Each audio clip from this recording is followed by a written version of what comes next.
ലോക്സഭാ പ്രതിപക്ഷ നേതാവ് രാഹുൽ ഗാന്ധി ഇപ്പോൾ പഞ്ചാബിലാണ്. മഴക്കെടുതി ബാധിച്ച ഗുരുദാസ്പൂരും അമൃതസറും അദ്ദേഹം സന്ദർശിക്കുന്ന ദൃശ്യങ്ങളാണ് പ്രേക്ഷകർ ഇപ്പോൾ കാണുന്നത്. വിനീത വിജി വിവരങ്ങളുമായി അപ്ഡേറ്റ് ചെയ്യുന്നു. പറയൂ വിനീത.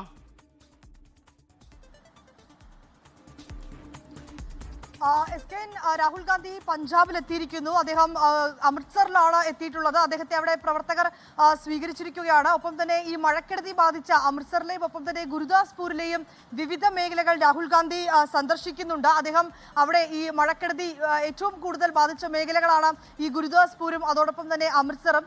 ഈ ഇരു മേഖലകളിലുമായി നിരവധി ആളുകൾ ഇപ്പോഴും ദുരിതാശ്വാസ ക്യാമ്പുകളിൽ കഴിയുന്നുണ്ട്. ഈ ക്യാമ്പുകളിൽ കഴിയുന്ന ആളുകളുമായി അദ്ദേഹം സംവദിക്കും. അവരുടെ പ്രശ്നങ്ങൾ അദ്ദേഹം നേരിട്ടറിയും. ഒപ്പം തന്നെ ഈ ഗുരുദാസ്പൂരിലൊക്കെ നിരവധി മേഖലകളിൽ വലിയ രീതിയിൽ കൃഷിനാശം സംഭവിച്ചിട്ടുണ്ട്. അവിടുത്തെ കർഷകരെ സംബന്ധിച്ചിടത്തോളം അവർക്ക് പ്രത്യേക പാക്കേജുകൾ നൽകണമെന്നൊക്കെ ഒരു ആവശ്യം നേരത്തെ തന്നെ കർഷക സംഘടനകളൊക്കെ തന്നെ മുന്നോട്ട് വെച്ചതാണ്. അവിടെ എത്തി ഈ കർഷകരുമായും രാഹുൽ ഗാന്ധി സംസാരിക്കുന്നുണ്ട്. ഈ കഴിഞ്ഞ ദിവസങ്ങളിലുണ്ടായ മഴക്കെടുതി, ഉത്തരേന്ത്യയിൽ വ്യാപകമായ മഴക്കെടുതി ഏറ്റവും കൂടുതൽ ഒരു കനത്ത നഷ്ടം വിതച്ചത് പഞ്ചാബിലായിരുന്നു. അതിൽ ഗുരുദാസ്പൂരിലും അമൃത്സറിലുമാണ് ഏറ്റവും വലിയ നാശനഷ്ടങ്ങൾ ഉണ്ടായിരിക്കുന്നത്.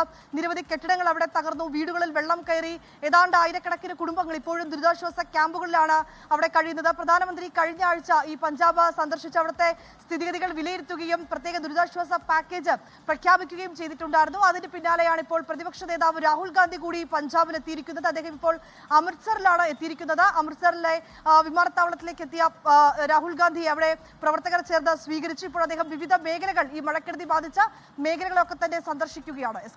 ലോകത്തെവിടെയായാലും ഏത് സമയത്തും 24 വാർത്തകളും ഓഗ്മെന്റഡ് റിയാലിറ്റി പാക്കേജുകളും എക്സ്പ്ലെയിനറുകളും വിശദമായി കാണാൻ ഞങ്ങളുടെ യൂട്യൂബ് ചാനൽ നിങ്ങൾക്ക് സബ്സ്ക്രൈബ് ചെയ്യാം.